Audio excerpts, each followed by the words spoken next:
मैं बताऊं आपको, बड़ी अभी विजय शर्मा जी को मैं सुन रहा था, शुरुआती दौर में उन्होंने बोला कि इतने आधार कार्ड बन गए उस जिले में, यहां बन गए वहां बन गए। वो आज तो नहीं बने हैं ना, अभी 2024 में लोकसभा चुनाव हुआ है, तो आपके हिसाब से जो आधार कार्ड थे उनके आधार पे जो वोटिंग हुई थी, मतदान हुआ था, उससे जो चुने गए थे हमारे माननीय सांसद, वो सारे के सारे उनका जो निर्वाचन है उसको रद्द कर देना चाहिए।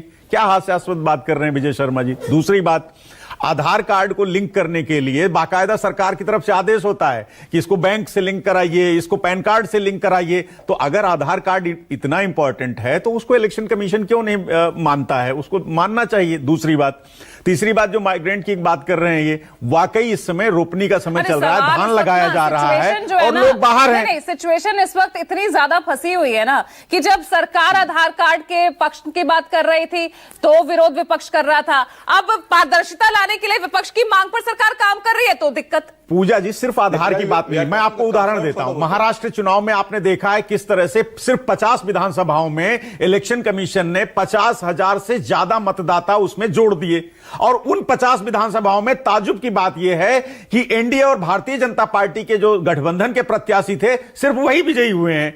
तो एक ये है। दूसरा, दिल्ली का मैं आपको एक उदाहरण देता हूं। शाहदरा में भारतीय जनता पार्टी का एक कार्यकर्ता विशाल भारद्वाज, आम आदमी पार्टी ने बाकायदा प्रेस कॉन्फ्रेंस करके बताया कि उस आदमी ने 11,018 लोगों का नाम काटने के लिए चुनाव आयोग में आवेदन प्रपत्र 7 जमा किया और उस पर कार्रवाई भी शुरू हो गई।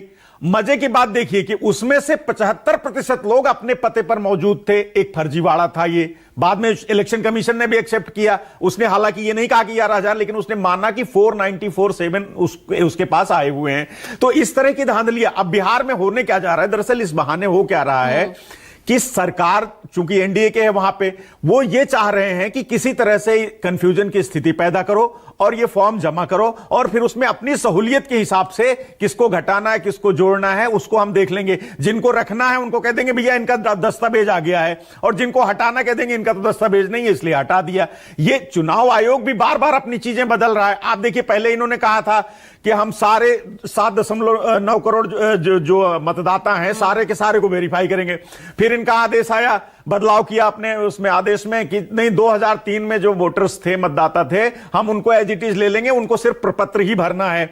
तो आप फिर आपने एक नया आदेश बदलाव कर दिया कि अच्छा ठीक है, हम आपके दावे और आपत्तियां ले लेंगे, लेकिन जब 1 अगस्त को हमारा ड्राफ्ट फाइनल प्रकाशित हो जाएगा उसके बाद जो दावे आपत्तियां होंगे उसमें फिर आपकी बात सुनेंगे। तो चुनाव आयोग तो खुद कंफ्यूज है, बस इसमें कुछ नहीं, वो सरकार का मुहरा है। मैंने आपको उदाहरण के तौर पे बताया कि महाराष्ट्र में, हरियाणा में, जहां भी चुनाव होता है, इनका मोटिव होता है कि किस तरह से अपने जो हमारे हित के मतदाता हैं, जो हमारे लिए फायदेमंद हैं, उनको रखा जाए, बाकियों को हटा दिया जाए। नई दिल्ली विधानसभा में अरविंद केजरीवाल जी चुनाव लड़ रहे थे, उनकी विधानसभा में 47,000 वोट काट दिए थे नई दिल्ली में। नहीं, फिर सवाल ये उठता है ना, सवाल ये उठता है कि इससे पहले भी तो दिल्ली आप जीतते रहे हैं ना, तब तो ऐसा कोई सवाल उठा नहीं।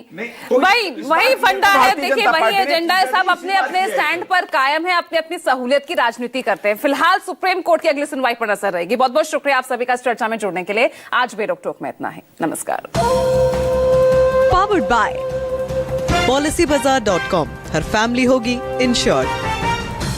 Pink leggings, work pink play.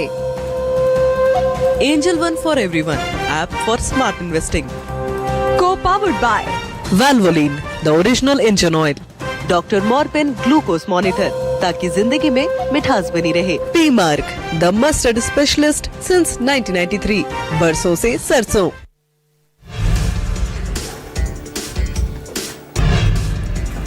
बड़ी खबर इस बीच, भुवनेश्वर में कांग्रेस की संविधान बचाओ रैली, राहुल गांधी और खड़गे रैली में शामिल होंगे। किसानों से भी मुलाकात कर सकते हैं राहुल गांधी।